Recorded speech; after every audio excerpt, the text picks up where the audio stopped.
Tollywood star anchor Suma craze గురించి ప్రత్యేకంగా చెప్పుకోనవసరం లేదు. స్టార్ మహిళ క్యాష్, పంచావతారం, సూపర్ సింగర్, అవక్కయ్యారా, జీన్స్, భలే ఛాన్సులే, పట్టుకుంటే పట్టు చీర, లక్కు కిక్కు వంటి షోలతో మంచి గుర్తింపు దక్కించుకుంది.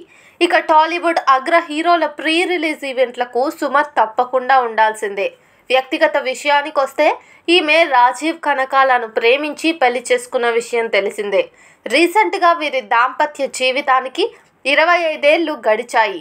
వీరిద్దరూ పెళ్లి చేసుకుని 25 ఏళ్లు గడిచిన సందర్భంగా సుమ సోషల్ మీడియాలో ఒక వీడియో విడుదల చేసింది.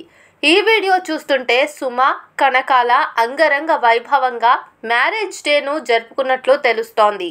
ఈ సందర్భంగా వృద్ధాశ్రమానికి కూడా వెళ్ళి తమకు తోచిన సాయం చేశారు.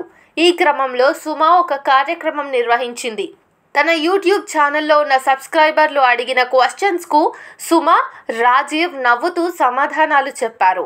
మీ భార్యకి తెలియకుండా ఆమె ఫోన్ ఎప్పుడైనా చెక్ చేశారా అని రాజీవ్ను అడగగా, లేదు, ఎప్పుడు అలా చేయలేదని చెబుతాడు.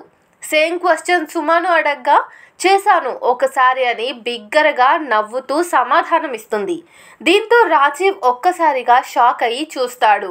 సుమ మాట్లాడుతూ, చెక్ చేశా, కానీ ఫోన్లో ఏమీ పర్సనల్స్ లేవు, ఏం దొరకలేదని నవ్వుతూ చెబుతుంది. దానికి మరీ దొరికేలాగా పెడతామా ఏంటి అంటూ రాజీవ్ ఫన్నీ సెటైర్ వేశాడు. రాజీవ్ కారణంగా ఏమైనా బాధపడ్డ సందర్భాలున్నాయా అని అడగ్గా, అవును ఉన్నాయి. నేను గర్భవతిగా ఉన్నప్పుడు రాజీవ్ బయటకు వెళ్ళేటప్పుడు మళ్ళీ ఎప్పుడు వస్తావని అడిగేదాన్ని. ఎప్పుడు అడిగినా 5 మినిట్స్లో వచ్చేస్తా అని చెబుతాడు. కానీ ఎప్పుడు అలా రాడు, చాలా ఆలస్యంగా వస్తాడు. ఈ కారణంగా నేను చాలా బాధపడ్డాను.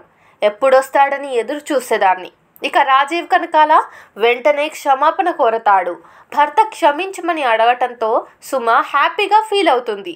అలాగే రాజీవ్ ఎప్పుడు హారర్ సినిమాలకే తీసుకెళ్లేవాడని, నేను ప్రెగ్నెన్సీగా ఉన్నప్పుడు సమయంలో కూడా దెయ్యాల మూవీలకే ఎక్కువగా తీసుకెళ్లేవాడని సుమ చెప్పుకొచ్చింది.